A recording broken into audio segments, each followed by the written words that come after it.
just got worse, and then it was like, oh, we're going to lose more than our stairs, and then neighbours started losing major chunks of land. We had trees like this that just disappeared. They were there and then they weren't. The weary residents of Wamberal on the central coast of New South Wales are facing a natural disaster on their doorstep.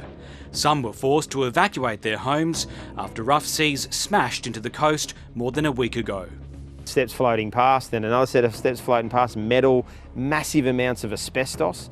Like in the land, you could see the asbestos that had been buried and just hanging out. It was crazy.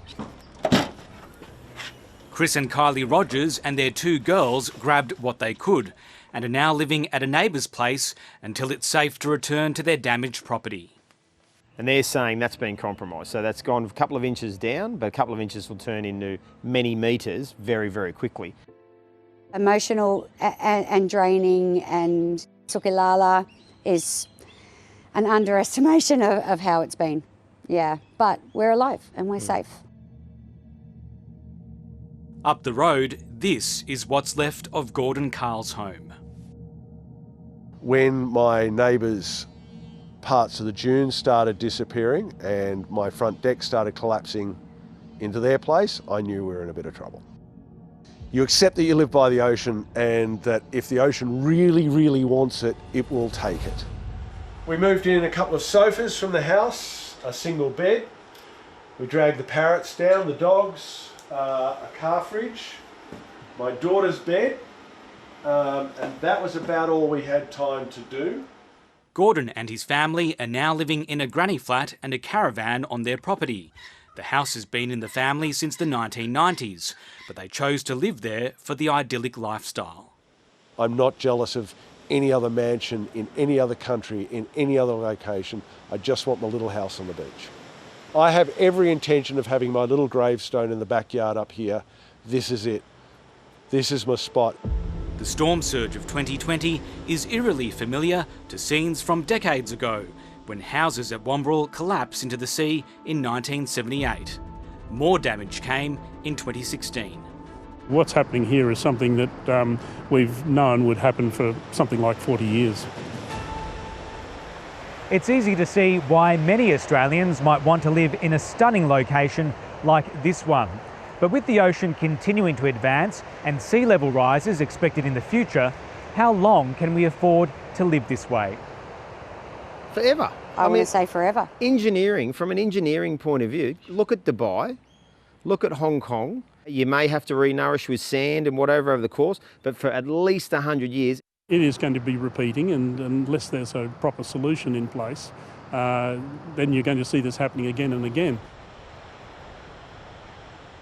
Retired coastal engineer Angus Gordon has seen it all before, having worked in the public and private sector for 50 years.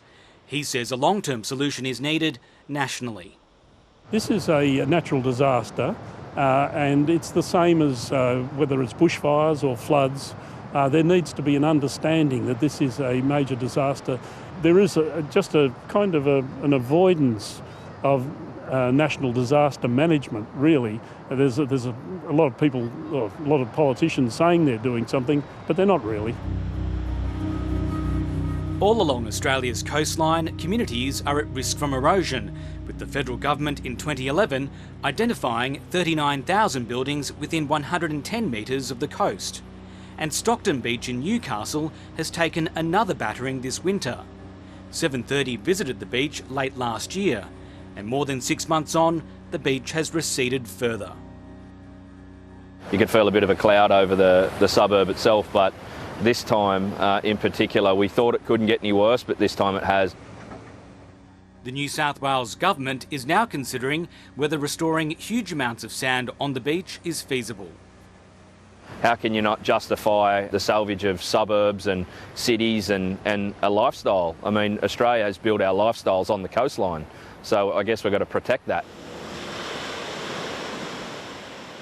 Back at Wamberal, Margaret Bryce bought her property in the early 2000s, building a new home close to the beach. She says a sea wall to protect homes was promised by the local council at the time. We built with the trust that that wall was coming. But we also additionally added the piers to give us protection until such a time as it was going to come. Residents at Wamberal have been pushing for a seawall for years. The dune goes, the rest of the suburb and the road goes. There's hundreds of millions of public assets. We gave them an indication that this was not going to be a fast process, that this would take a number of years, as has been the experience in other parts of Australia. Coastal engineer Angus Gordon says seawalls are much cheaper than the government spending millions of dollars to buy properties in a large-scale retreat from the coast. Unfortunately, there's been a lot of development that's probably far too close to the ocean. For now, the residents at Wamberal are staying put and can only keep a close eye on the water. We're still in the emergency phase right now, and we don't want to be back ever again in another emergency.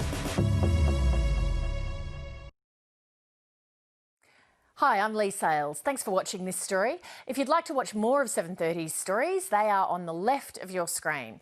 And tap on the button below to subscribe and get the latest from ABC News.